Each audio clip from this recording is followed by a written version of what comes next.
Welcome back to Mets Nets Jets D podcast, coming to you August 3rd, almost the last month of the summer.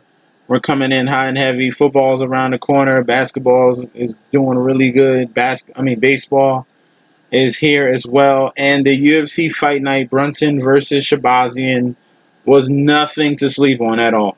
At all.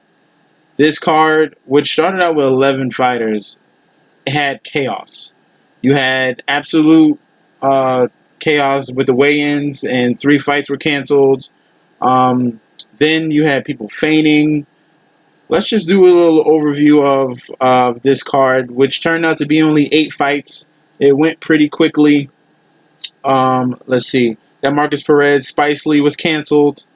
Trevin Giles was canceled because he fainted, and Kevin Holland was waiting for him.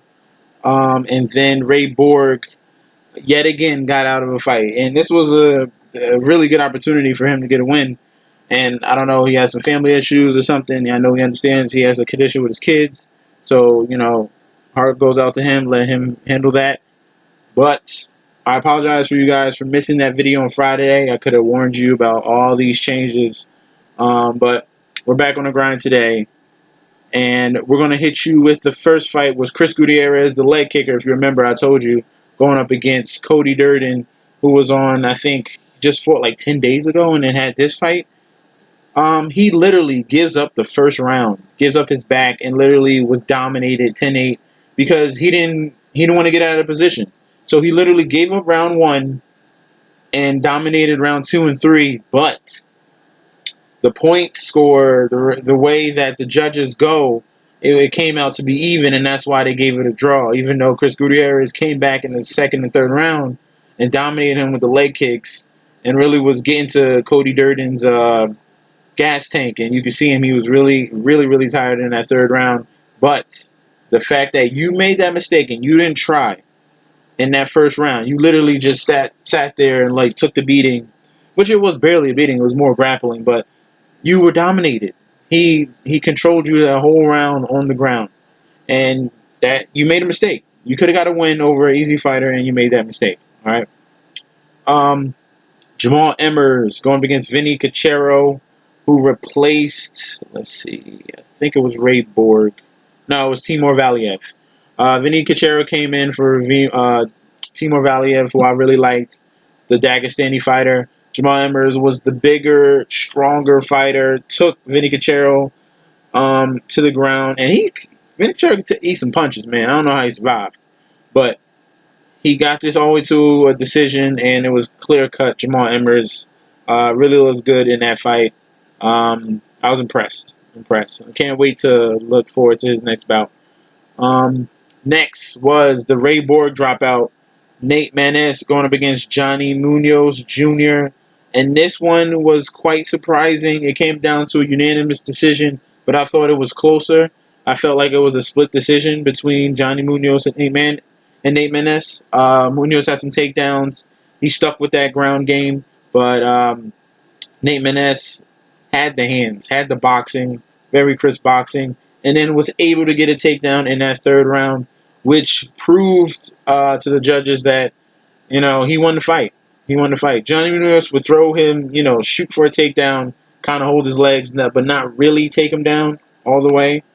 And it just wasn't enough. Nate Manis finished him off in that third round. Did enough for the judges to give him that unanimous decision because on the feed, it was clear-cut Nate Manis. All right. Jonathan Martinez against Frankie Sands. Jonathan Martinez, the up-and-coming fighter, very, very good striking Muay Thai. And Frankie Sands, the 40-year-old fighter, and you could tell he tried to take some punches, but what Jonathan Martinez was throwing was on another level. And by that third round, he couldn't take nothing no more. It took a knee to the face, and that was all she wrote. And Jonathan Martinez, impressive win over a savvy veteran, and improved to 12-3. That was a really good fight. The next fight was Bobby Green versus Landon Venata. I told you about this one. This was the sequel of their fight already. And then coming into that fight, Bobby Green was telling him that he really didn't have a corner man. He wasn't totally prepared the first time he faced Lando Venata. Venata is a very, very dangerous fighter, very dynamic, spinning back kicks, like this handstand kick that he does. Just now, Lando Venata is a changed person now. The past three fights, more tactical, technical now. Not trying to do the flary stuff, which got him knocked out in his previous bouts. But Bobby Green was able in that last fight, in that second and third round, to figure out Lando Venata, and he definitely put it on him. In this sequel bout, it could have ended in TKO, but Lando Venata could definitely take a punch. He survived the beating that Bobby Green was giving him, and now Bobby Green, I think, is on a 3-fight winning streak, 3 or 2. I think it's 2, because he got that decision in that last fight, and then got another decision against Lando Venata. He just gets decisions. Bobby Green can't get a TKO, even though he's putting power in his shots. It's there. He's got the total package. He's got ground game. He's got the boxing. He's got the nice shoulder roll. And he's on a 2-fight winning streak right here. Clay Guida, Lando Venata. That's a much better win besides Clay Guida, which was, Clay Guida's 35-19. He's about to be on his way out. You should have handily won that fight. And now we're going to get back to the card. Just a second. Next fight. Now we're in the main card. Vicente Luque, my boy, going up against Randy Brown. Rude boy. Randy Brown, tall, lanky, had some good shots, But I told you, Vicente Luque, the silent assassin, this guy has knockout power. Randy Brown was getting too cute in this fight, and this is why he got knocked out. This is why he got knee to the face. Because there's a rule in Las Vegas that you have to have one hand down, and the fighter's down, and you can't really shoot a knee if a fighter's down.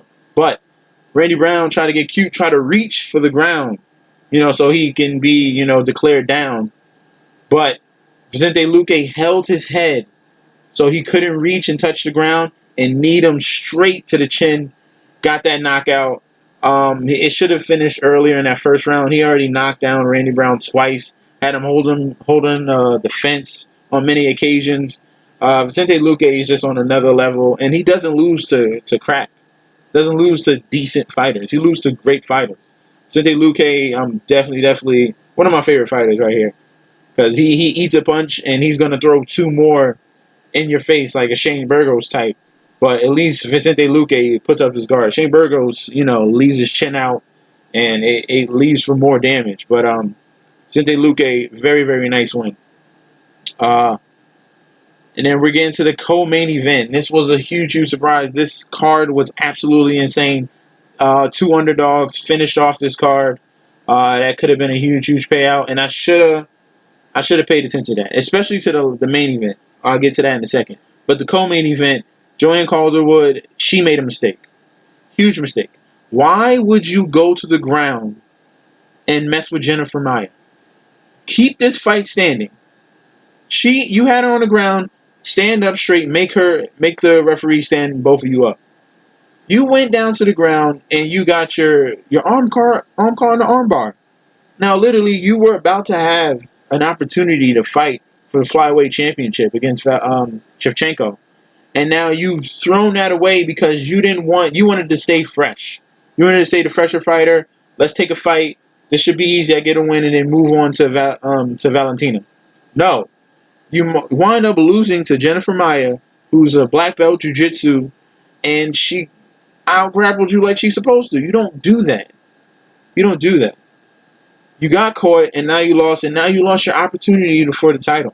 So, Joanne Calderwood, you need to go back to the drawing board.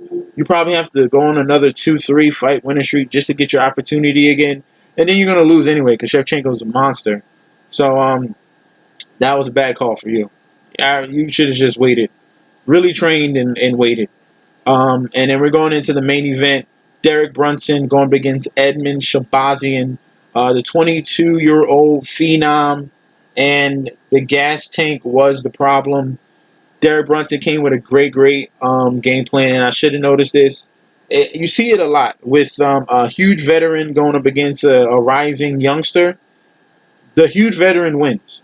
Similar to Anthony Smith going against Glover Teixeira, rising star and Anthony Smith, Glover Teixeira, that big veteran, and those two guys gassed themselves out. Anthony Smith gassed himself out, and Edmund Shahbazyan gassed themselves out and didn't have a gas tank, period.